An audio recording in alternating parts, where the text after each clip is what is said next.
Okay, so the question is, what do you specifically want to see when you're looking at a writing portfolio from someone? If, like, let's say if somebody gave you a writing portfolio asking for tips, what do you want to see? Well, for writing portfolios, like in terms of comics, isn't so much a thing.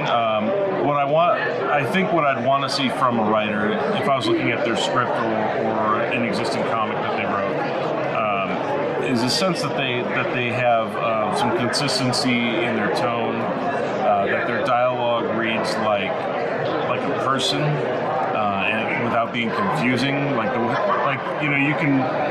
You can write a character like the way I'm talking right now, and if you read it on the page in a comic book, it might be a little confusing. So you have to try to find that sort of middle ground between it being real dialogue and being fake. Like a lot of dialogue that I read, like that's the big thing for me that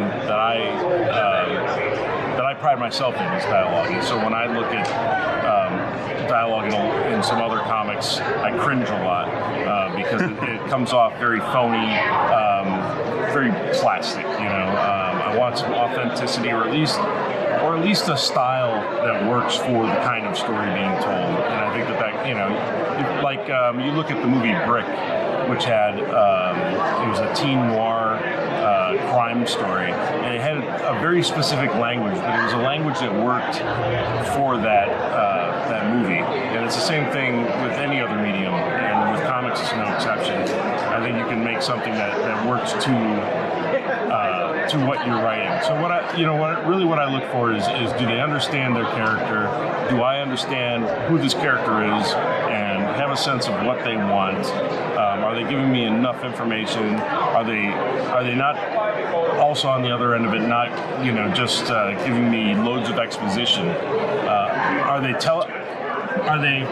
putting a story on the page to let me discover, or are they just telling me everything about the story without showing the story?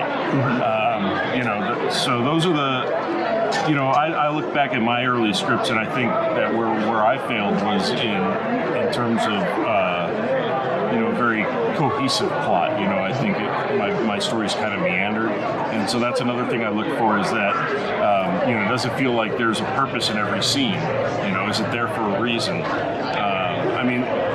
And that's just in one story. It's very difficult to evaluate a writer from one story. You look at comic conventions have artist portfolios, but they don't have writer portfolios reviews, right? And there's a reason for that. It's because I can look at an artist and look at their work, and without knowing how long they took on it, I could say, okay, you need to work on your foreshortening, or you need to work on your backgrounds, or your characters don't emote very well, or your layouts are confusing, But writing and story, it really takes an investment of time to look at it and really, kind of break it down and come back to somebody with some meaningful notes on it. I typically don't look at, I look for, if somebody wants to send me a finished comic book, I'll read that, but reading scripts and plots, it's hard to tell if somebody's a good writer from that. Mm-hmm. Well, thank you, Mr. McKeever. Sure.